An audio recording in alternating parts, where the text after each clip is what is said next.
YouTube, what up? It's your boy, Barber J-Dub, Jason Joseph. First and foremost, thank you to all you who subscribed. I'm getting a lot of love, I appreciate it. Appreciate your comments, keep leaving comments. Make sure you subscribe if you're not subscribed, please. And yeah, today I'm doing a ball fade, a low ball fade on my client with a kind of an afro, shorter afro on top. I hope you guys enjoy it. Once again, leave your comments. If you're not subscribed, subscribe. All right, and yeah, I appreciate you guys, love you guys, and yeah. So like always, I'm gonna begin my fade by drawing my bald guideline. We're doing a low ball fade, so make sure you don't bring the bald line too high. As you can see, I'm bringing it just above his ear in the front, and then dropping it drastically as I go behind his ear towards the back. Make sure when you're drawing your bald guideline that it's symmetrical on both sides. It's very important that you make sure the guideline is symmetrical because you want to have an even fade on both sides.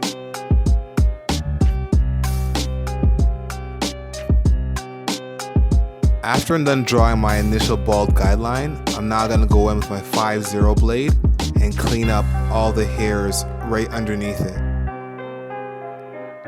Some barbers may use a straight blade or their liner. I just find that the 5-0 blade is quick and easy and it gets very low.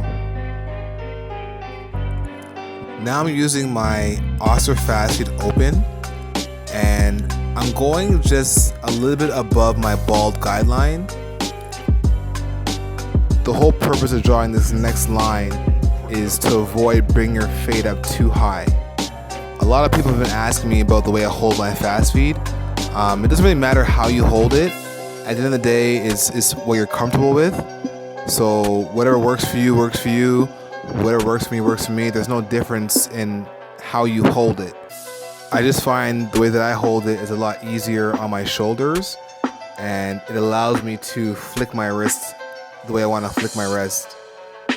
So right now I have on my 1/8 guard, and this may look a bit tricky, but it actually isn't. What I'm doing is I'm creating my top guideline now by cutting with the grain. By doing this, you're getting an actual smooth transition in your low ball fade. A common mistake is people try to do a low ball fade, especially on black hair, by fading upwards the whole time. The issue you run into is that you bring the fade up way too high or a lot higher than you want to. Smoothing this area down just helps give your fade a nice crisp transition. Make sure when you're doing this you go slightly above your second guideline and you don't bring it up too high because we're trying to create a low ball fade, right?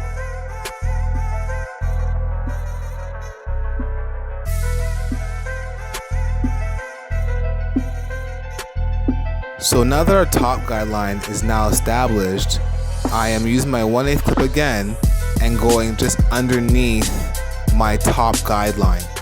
This is where I begin to trigger play, which is going between open and closed and in between to really work on fading out that second guideline that I established earlier using the fast feed open with no guard.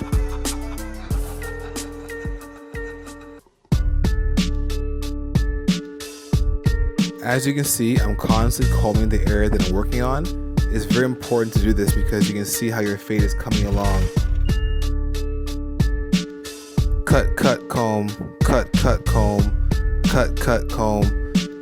Get in the habit of doing that because it helps you to see the transition of your fade so much better.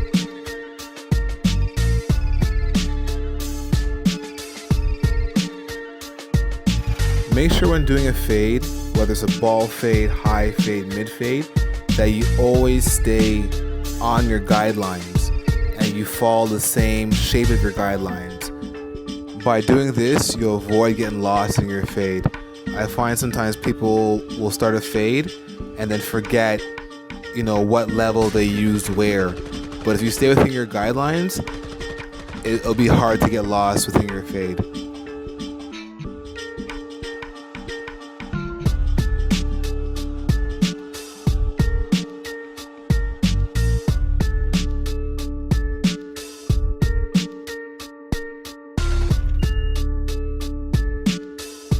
Right now I have my 1/16 guard and it's open, and I'm gonna continue to work on that second guideline that I initially created, which is my fast feed, no guard, open.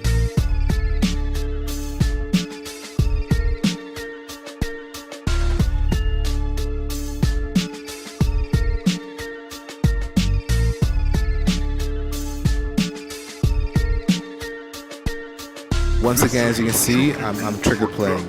I'm going between open and close just to make sure that line gets fully blended out. So the guards that I'm using are the exact same as the Andis purple magnetic clips. These are just an earlier generation. To be honest, it doesn't matter what type of clipper you use, what kind of guards you use. They all have the exact same numbers, 1/16, 1/8, quarter, 3/8. They're all relative. The most important thing is to make sure you're comfortable with the tool you're using. You know, some tools might be too heavy for you or too light, or you might want cordless, or you know, whatever. So just whatever you're comfortable with, you can take anything that I teach you and apply it to whatever tool you want to use.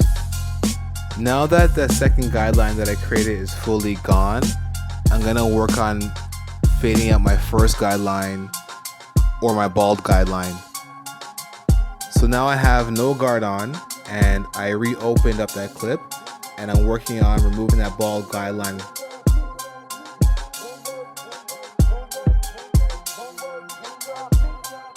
Once again, I'm gonna begin to trigger play to work on blending out that bald guideline. Make sure when you're fading along the guideline. Do not come off that guideline. It's going to help your fade to flow the way you want it to flow. This way you will not get lost within your fade. Make sure you keep combing. Cut, comb. This is a Cut, Tricky cut, Beats comb. production. Make sure you can see how your fade is transitioning.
Another key tip to fading is to make sure you're always looking in the mirror. You're turning your client into the mirror so you can see how your fade is coming along. Sometimes when you look at the fade, head on, you can't see all the imperfections, all the lines. So your mirror is your best friend. Your mirror does not lie.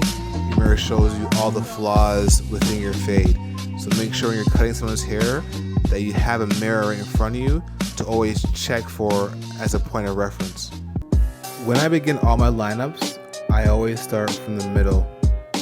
By having the lineup begin in the middle, you're creating a next guideline or a point of reference for your lineup. As you can see, I'll go to one side, tap, back to the middle, back to my point of reference, back to that same side again, tap, and then back to my point of reference. So my lines are always straight.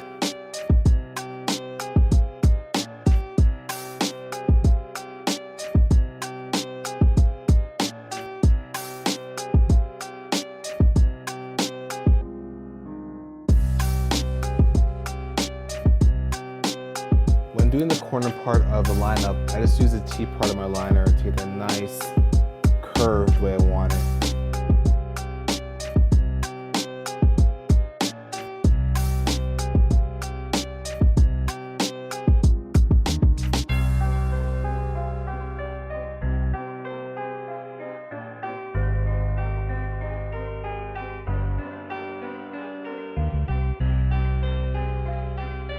And you know what?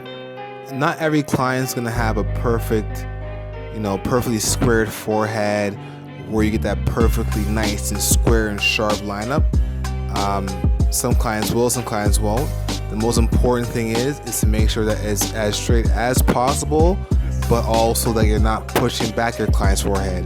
Because you can push back his forehead or his lineup and make his lineup look nice and crisp and sharp, but within a day or two when it grows back, it don't look so good. So make sure you keep it, as natural as possible, but also as straight as possible.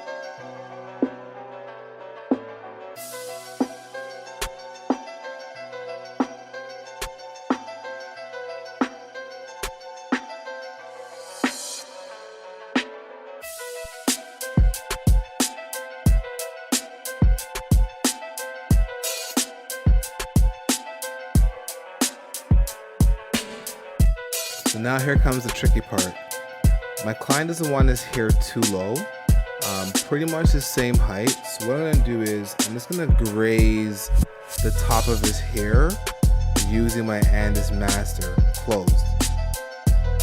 His hair's already picked out, so by doing this, you're just kind of making the end of your cut polished.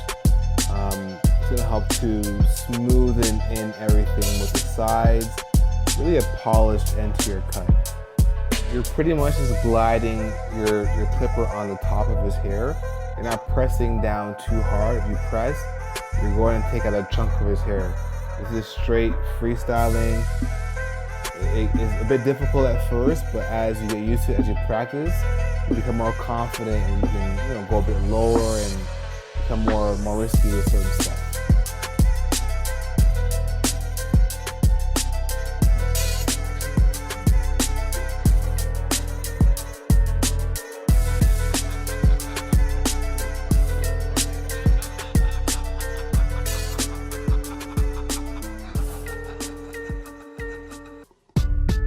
Right now I'm just scissoring the top to further polish the cut.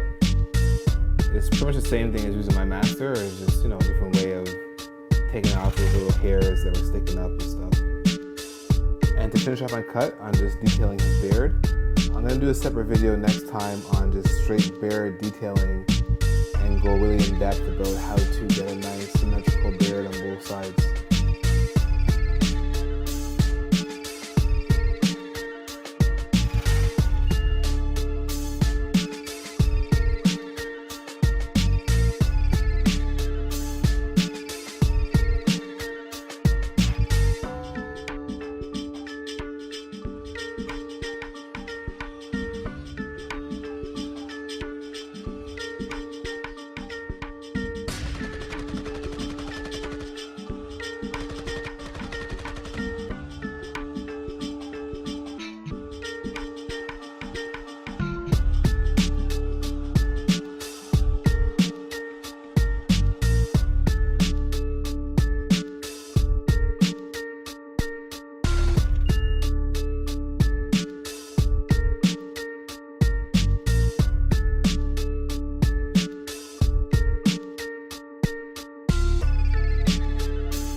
Right now I'm just polishing up the fade a little bit in the corner, and I'm attaching my beard to the fade.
So guys, I hope you enjoyed the video. If you're not yet subscribed, please subscribe. Hit that button, please, for more great videos on barbering. Also, check out my Instagram at barberjdub, at BARBERJDUB. I appreciate you guys. Until next time, take care. Peace.